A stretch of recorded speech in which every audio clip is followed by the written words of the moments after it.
Okay, guys. I want to share a quick story with you. All right. This story is about the fact that the face does not always match the personality. The face does not always match the personality, and this could go in two ways. It could be a case where the person is always having a smiling face, and then you get to find out the person is not that friendly.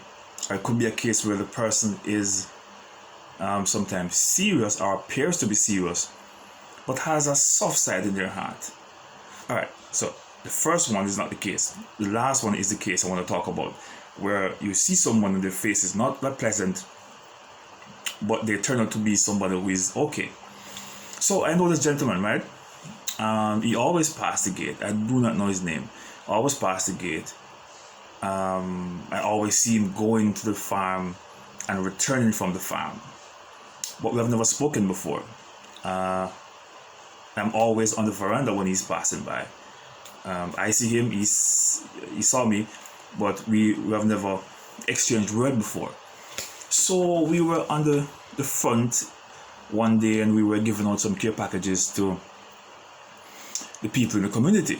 A friend of mine sent some money from the States and she wanted to be kind. She wanted to share her blessing with somebody. And she sent some money and I went to the store and I bought, my wife went to the store and she bought cornmeal and flour and sugar, tissue and tin mackerel.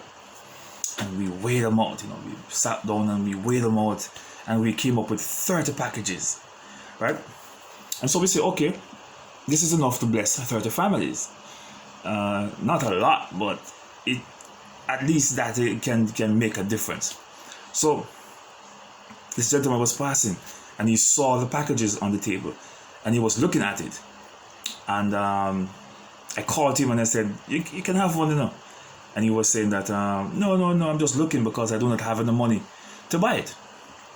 And we said, no, it's not for purchase. It is for free. And he said, really? And he took it. And I tell you, man, from that day, every time he's passing by, he always called to me, And I realized that serious smile, I could watch him coming from down the road, And when he's coming up, his face is dead serious. But when he's calling to me, he shares a little smile. And by the time he passes, his face is like straight again. And I'm saying that sometimes the circumstances, I know of boys when I was growing up in Mount Vernon. I used to see boys from Mount Vernon, Trinityville, Jones Pen, who it has become a culture to wear a serious face. It was something I met when I went to Kingston, when I was living in Bull Bay with my aunt. I realized it was a style on the corner where everybody wears a school face. It portrays a kind of toughness. The environment is tough. The situation is tough. And so you want to wear a face to show that you're not a softy. You're not somebody anyone can play with. And so you want to wear a serious face. And it's a culture. And I realized that over a period of time, I saw it infiltrating, inoculating the youths within the Trinityville region, the Moffat, the Josephine, the Trinityville, the Somerset. I see country boys now start wearing a serious face because everybody is either linking with somebody with a gun or want a gun or has a gun. All right. I can remember the dream was, okay, let's go work on a farm to get some money to help our parents pay for our school fee, or let's go work on a farm to get some money to buy our own school shoes so we can help our parents. It has shifted from, okay, let's go to the farm to work on Mr. Mac farm or work on Uncle Noel's farm or somewhere to pick some coffee to help our parents to send us to school. It has shifted from that to a screw face on the corner. And everybody wants to wear a screw face on the corner because the culture had shifted. So we're not going to bush anymore. We want to sit on the roadside. We want to dress up every day.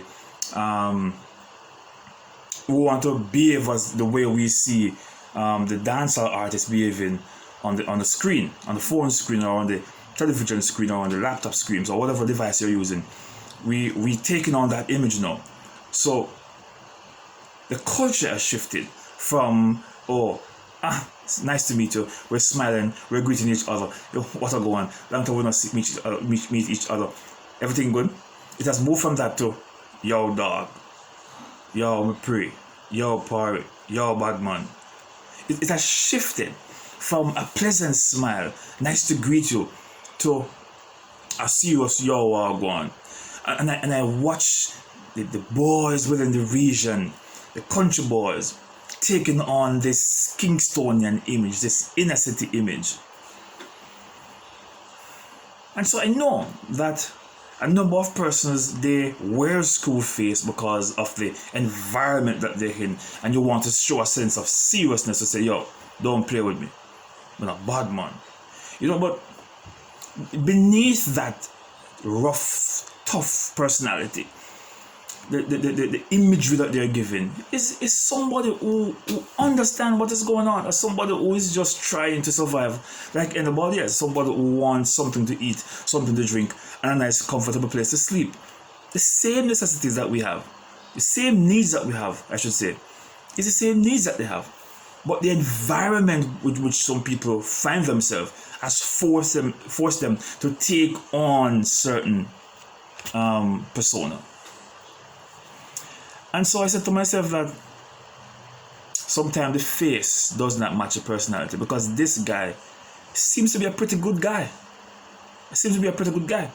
But the image that he was represented, the image he was showing, because how do I know his heart? How do I know his mind? The only way I can know you is through your actions. It is your action which allow me to know who you are, whether you're good or bad. So his action was giving off a serious image, but he put in that he was a cool guy, a good guy, very mannerable, very respectable. He always called to me, and I saw him yesterday. And when I saw him going up, I know that he's going to come back down.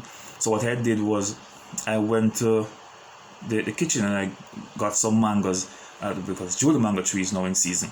I've almost done, didn't bear much this year. And so I put away some and said, look, when he's coming back, I'm going to give these to him. And I saw him coming down and I rushed for them, took them to him. And he was so pleased, he was so appreciative of the fact that he didn't even ask for it. I took the privilege to just get them from the kitchen and give them to him without him asking. And that was absolutely amazing. And he was so pleased, he exchanged a beautiful smile, and he rode off back to his own personal affairs. And I am saying that the face sometimes doesn't match the personality. Let us not judge people by how they look, or how serious they might appear to be, or tough they might appear to be. Let us just see them as people who want something to eat, want something to drink, and want a nice comfortable place to sleep. That is what all of us want. The richest man in the world want that. The poorest man in the world want that. If you go to the two extremes, want that. Everybody, every human being wants something to eat, something to drink, and a dry place to sleep. Every single person, whether your bed big, it doesn't matter how big your bed is. You want a bed to sleep in, somewhere dry to sleep in. Doesn't matter what you're eating, whether it is shrimp, whether it is lobster, whether it is tin mackerel, whether it's chicken, whether it's duck, turkey. Doesn't matter whatever you're eating. Everybody wants something to eat. It doesn't matter what you're drinking, whether it's champagne, whether it is water, whether it is orange juice, or whatever juice it is. Everybody, every single person on the face of the earth wants something to eat, something to drink, and a nice place to sleep. Alright? So don't judge someone by their personality. Try to get to know them. You might be surprised.